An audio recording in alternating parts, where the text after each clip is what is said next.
Kung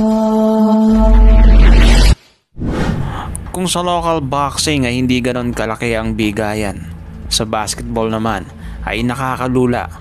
Gaya ng kontrata ni Utah Jazz star Jordan Clarkson na maglaro ito sa Gilas, Pilipinas. Tumataginting na $1 million o 56 million pesos, habang yung kinita ng bronze medalist na si Yumir Marshall noong Tokyo Olympics ay nasa higit kumulang 7 million pesos. Kaya yung ibang local fighters natin ay umaangal dahil hindi ganon kataas ang bigayan dito. Ganon talaga sadyang patok ang basketball dito sa Pilipinas, dahil ultimo kanto-kanto ay may ring at court. Di bale, dahil kapag ang isang boksingerong Pinoy ay naging kampyon, maraming oportunidad sa karatig bansa ang naghihintay. Samahan pa ng malakas na promosyon, ay parang pera na ang kusang hahabol sa ating mga boksingero. Kaya naman hindi natin maaaring maipagkumpara ang bawat bayad ng mga atletang nabanggit, dahil isang private sector ang namumuhunan at handang magpaluwal ng malaking pera para sa basketball na kayang punuin ng isang malaking venue dito sa Pilipinas tulad ng Araneta Coliseum o Philippine Arena. Maliban na lang kung isa kang Manny Pacquiao, siguradong maraming sponsors ang lalapit para lamang mapanood na lumaban ang ating pambansang kamao. Katulad na lang ng pinaglabanan ni Manny Pacquiao at Oscar Larios ang WBC International Super Featherweight title dito sa Pilipinas.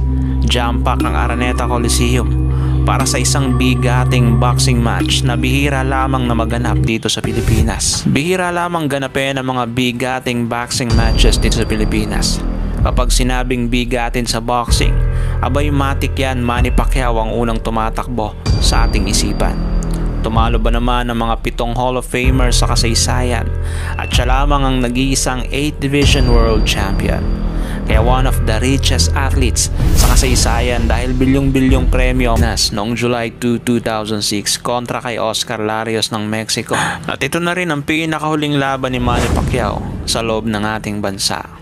Kumita ng tumatagim team na $450,000 si Larios, katumbas ngayon ang halagang 25 million pesos. Kayo na lamang ang mag-isip kung magkano nga ba ang kinita ni Pacquiao sa laban na yan na ginanap sa Araneta Coliseum. Boxing star na si Manny Pacquiao sa mga panahong ito dahil tinalo niya sina Barrera at Morales sa rematch. Nung nilabanan ito ni Pacman, siya ay may record na 56 wins at 4 losses lang. Kaya veterano na at hindi rin basta-basta. Halina't balikan natin ang laban na kung saan nadala ni Manny Pacquiao ang mga banyagang manonood mula pa sa iba't ibang parte ng mundo papunta dito sa Pilipinas. Ngunit bago natin simulan yan ay kung maaari sana paki-like and share ng ating video at paki-subscribe ng ating channel. Maraming salamat. Sa gabi ng kanilang laban, ang pagiging matangkad at haba ng galamay ang siyang sandata ng Meksikano. Habang si Manny Pacquiao ay alam naman natin kung ano ang kayang gawin nito sa ibabaw ng lona, lalo na't sa harapan ng kanyang mismong mga kababayan.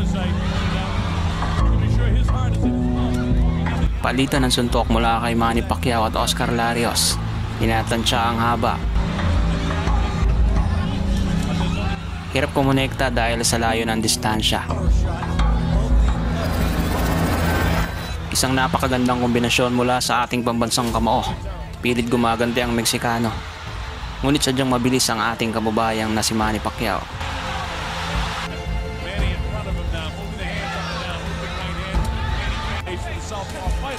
Matapang masyado itong Meksikano dahil hindi takot na humarap sa ating pambansang kamao. Kahit alam na niya kung ano ang kalidad ng ating kababayan.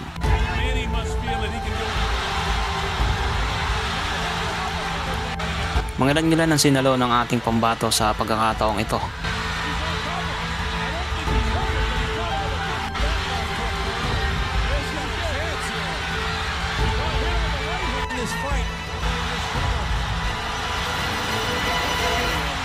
He showed that he could slip, but he still has to be properly timed as far as taking it. Larios has come to fight. He hit a pretty good right hand that time. But he wasn't cut, so if this is by a glove, it doesn't make any difference. It doesn't. But he was visibly shaking on one stage in pitch.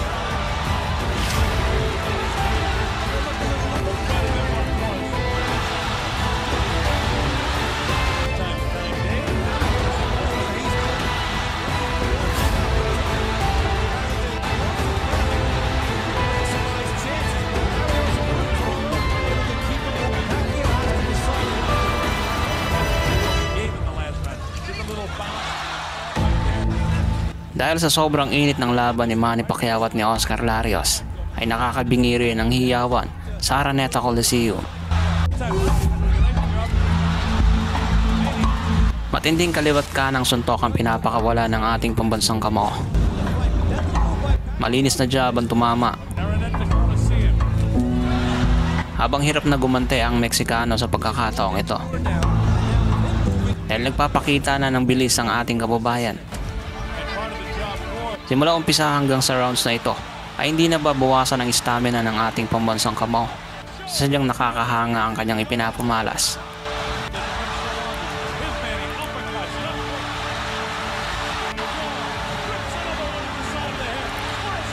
Kahanga-hanga rin ang pinapakitang tapang ng Meksikanong ito. Dahil sa kabila ng mga patama ng ating pambato, ay hindi ito natatakot. Isang matinding kombinasyon ng pinakawala ng ating pambansang kamao sa katawan at papunta sa ulo na siyang naging dahilan ng pagbagsak ng Mexicano sa pagkakataong ito.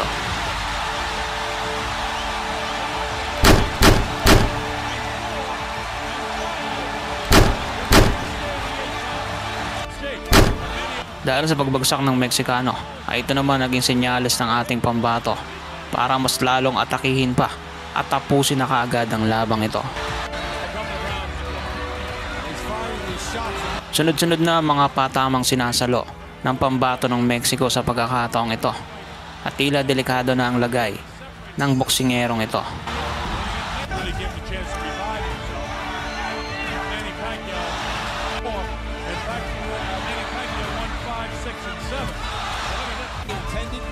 Take his best chances here.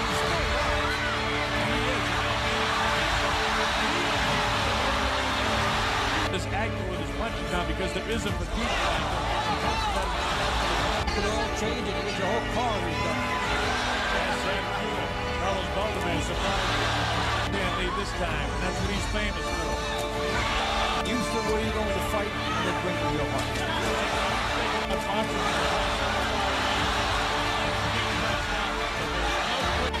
Decision, in my opinion. He's a courageous boxer. The last minute of this takes down.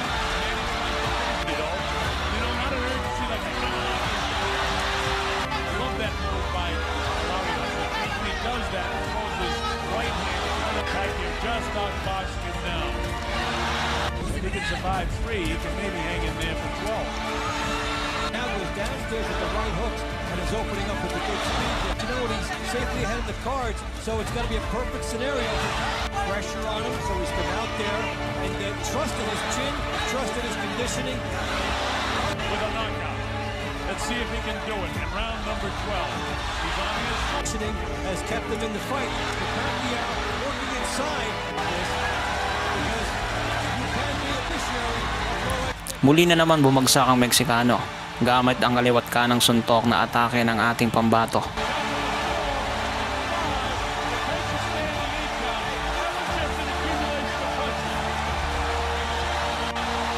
At ito naman ang naging hudyat ng refereeing si Vic Draculich para ihinto na ang nasabing laban.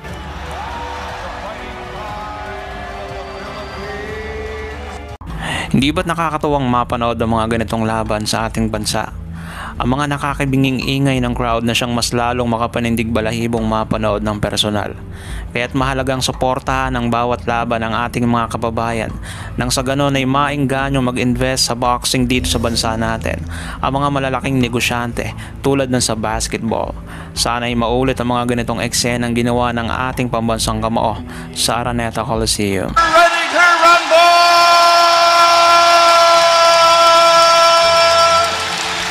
Kung nagustuhan nyo ang video ng tampok natin ngayon, paki-like and share. Mag-iwan ka na rin ng comments para sa iyong saloobin. At kung bago pa lamang dito ay paki-subscribe at huwag kalimutang pindutin ang notification bell button para updated ka sa mga umaatikabong videos tulad nito.